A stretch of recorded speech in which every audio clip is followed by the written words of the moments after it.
Galera, que Deus abençoe vocês nesse dia, amém? Então, passando aqui rapidão para poder compartilhar com vocês mais uma pérola nesse dia. E a pérola que eu quero compartilhar está no capítulo 16 do livro de Mateus, ok? Mateus 16. Depois vocês vão lá e ler o capítulo inteiro. Mas a parte que eu quero comentar com vocês é a partir do versículo 13 até o finalzinho.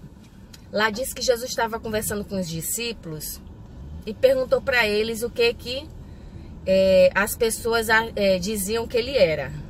E aí eles falaram, uns dizem que você é Jeremias, outros dizem que você é um profeta. E aí Jesus pergunta para ele e diz, e vocês, o que dizem que eu sou? O que vocês acham que eu sou? E aí Pedro voltou para Jesus e disse, tu és o Cristo, filho do Deus vivo. E aí Jesus falou, isto não foi te revelado por carne ou sangue, mas foi revelado pelo meu Pai Celestial. Sobre você, Pedro, eu edificarei a minha igreja, e as portas do inferno não prevalecerão contra ti. E aí, logo em seguida, Jesus começou a falar para eles o que ele haveria de sofrer. E os discípulos, ali escutando, Pedro se levantou, chamou Jesus à parte e disse, não, Senhor, começou a como corrigir Jesus, não diga isso não. E aí Jesus olhou para Pedro, aquele a quem ele pouco tempo atrás tinha dito, tu és pedra, sobre ti eu vou edificar a minha igreja, tu teve revelação do Pai. Ele voltou para Pedro e disse, para trás de mim, Satanás.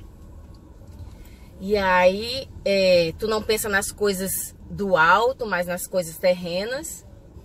E o que Deus falou comigo justamente sobre essa passagem, né? Jesus voltou para Pedro e falou desse jeito, gente. Já pensou uma pessoa falar algo assim pra gente? Ei, Satanás, vai para trás. Você não pensa nas coisas de Deus, mas nas coisas terrenas. E aí, gente, o que Deus falou comigo é que Pedro escutou isso. Há pouco tempo atrás tinha escutado que ele tinha recebido uma revelação do Pai, né? E ele acabou escutando isso de Jesus. Ele, num momento de fragilidade, ele falou aquilo que o inimigo, o nosso adversário, jogou na mente dele, né?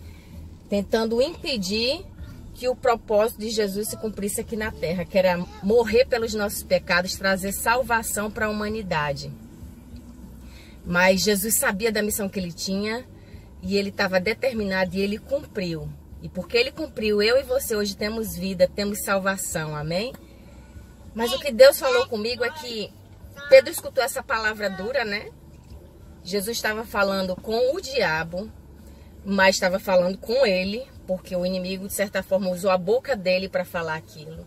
Mas Pedro não ficou magoado, nem entrou naquele lugar de rejeição. Se você for olhar o capítulo seguinte, Jesus chama Pedro e outros discípulos para ir para o monte orar. E lá eles ouvem a voz de Deus falando, esse é meu filho amado em quem me comprazo. Eles veem Jesus conversando com Elias, uma revelação tremenda. Mas o que mais me chamou a atenção é que Pedro poderia ter entrado no lugar de rejeição e ter dito, sabe o quê?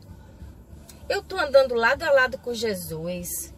Acabei de ter uma revelação do alto, que ele era o Cristo, o Filho do Deus vivo. Eu tenho conexão com o Pai. E aí Jesus falou algo assim, para trás de mim, Satanás. Ele poderia ter se magoado e ter deixado de caminhar com Jesus. Mas ele não. Isso não feriu os sentimentos dele. Ele continuou do lado do Mestre. Ele continuou lado a lado do Senhor.